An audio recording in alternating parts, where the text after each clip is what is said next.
Bingo! Off we go. This is Dr. P. Comfortable Universe. I'm going to talk about the greatest construction project of all time, and I'm going to get religion. Judeo-Christian. Let's just talk about it. A lot of the really good founding traditions with origin stories have a story that essentially melds with the story that our comfortable universe is trying to tell. So Judeo-Christian Bible, Book of Genesis, chapter 1, verse 1. In the beginning, the world was without form and it was void. The formless void, out of which the breath of God moved over the face of the waters. Now we've talked about this as the breath of God being the Q-ion, Q-I-O-N, the particle, the balloon squeezer particle that got started in motion, moved over the face of the waters. The face of the waters was the yin-yang-on, the one-dimensional thing that can be squeezed. It has an intrinsic one-dimensional space. We're talking about constructing something from nothing, constructing in this formless void out of possibilities, one of which was this YY-on that could be squeezed, and the squeezer that could squeeze it. It's just one story. The actual face or breath of God moving over the face of the waters could have been the story, or could be the story that we have for our universe. There could be a God. It would be a simulator or a super consciousness within which, in its mind, the universe is constructed. There are infinite possibilities, and our Song of Everything is just talking about one, which is a belief in the most fundamental, simplest, formless void with no consciousness, no nothing.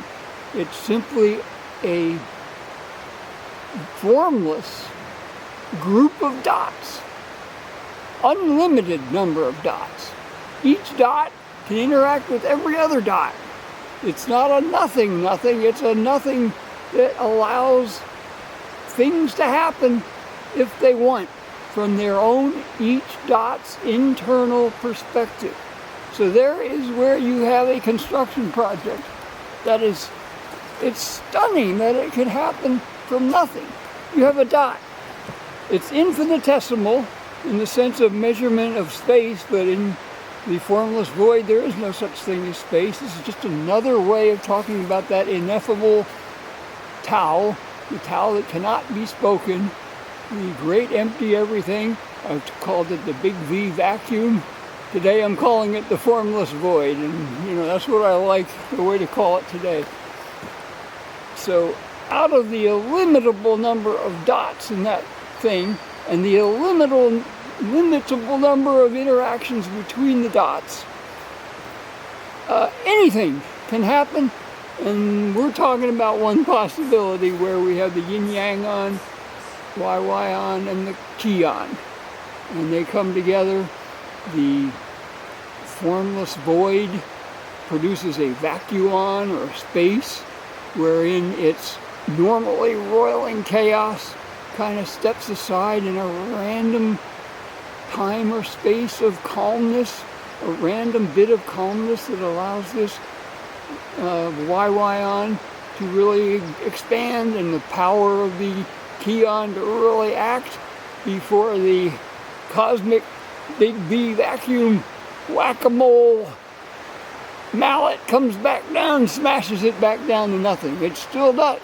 This construction project requires that within this, or that around the edges of this space that the YY-on and the Qi-on create, there are edges, some kind of other stuff, or The size is not unlimited, and the size is only measurable from within the thing, but it has edges. It's not infinite, not in the sense of from the perspective of the great empty everything, of the formless void. From that perspective, it remains a dot forever. It's never anything more than just an insignificant dot among all the other dots. But within this dot, it created a block universe of space and time. Just space and time. No mass, no me smiling, no Easter bunnies. Nothing but a bit of space and time. And the massive, unbelievable, almost unfathomable construction project is that somehow within that space and time, within the perspective, inside the dot, which is nothing, things started to get constructed. Various things were tried, and eventually we got mass. Maybe dark matter probably is what came first, since it's the most abundant thing. I mean, the first thing we got, of course, is the kaon squeezing the y-ion and creating this inflation, this power to create massive amounts of space way faster than the speed of light. And then at some point we get this potential that has potential for mass, creates mass. The potential has gravity. The mass also has gravity, but mass has a slower speed than light. So suddenly, by taking something out of the big V vacuum, beyond the y-ion and the kaon, we get another thing which creates mass. We don't know necessarily what it is, but the story that we can tell is just amazingly, so it's random. I mean, how could you explain that there's anything fundamental about the fact that our universe is left-handed? And not only left-handed, it had to create a particle called, or a force called the weak force, and it had to separate from the previous forces that were there. And that's just one step. I don't even know how to explain, describe, and I'm rambling, and that's why I really want to focus on telling you that the song 27 is the blog post that I'm introducing with my rambling discussion, which is entitled "The Greatest Unauthorized Construction Project of All Time." You take that dot, you get high speed, inflation, you get the speed of light that gravity moves at. Even before you had any mass, you had the potential energy of the inflation field, and it was an energy that could progress or spread its information only at the speed of light. And then eventually matter comes along, which is definite slower than the speed of light. It defines a speed within the space that's been created that's slower than the speed of light. So you got three things, very fundamental things: a mass, a gravity, and inflation. And from those three things, you go on and get creation of particles. The first mass was probably the dark matter. Somehow the particles came out. I'm just rambling because I don't really have a specific Song of Everything story yet. I may eventually. But you get, say, the electron. Let's say maybe you get the photon, which probably was the first thing other than dark matter. But in order to get all those things, photon, electron, or anything, you had to have this left-handed universe situation where a force only responds to a thing that spins left-handed and does not respond to a thing that spins right-handed. Now, who ordered that? I mean, why is that in any way fundamental? It's only fundamental in the sense that it works. It allows matter to take up space, not just to be in space, but to take up space and not allow other bits of matter into it. It's called the Pauli exclusion principle. And that's about all I'm going to talk about today, but the point being that we started with very simple things out of nothing, and out of that the vacuum, the formless void, contains all these other dots, and they're always interfering and interacting with our particular dot, and from them our particular dot chose something or found something that functioned, and it keeps taking things out of the big V vacuum and building on them, always within the interior perspective of that dot, which remains a dot.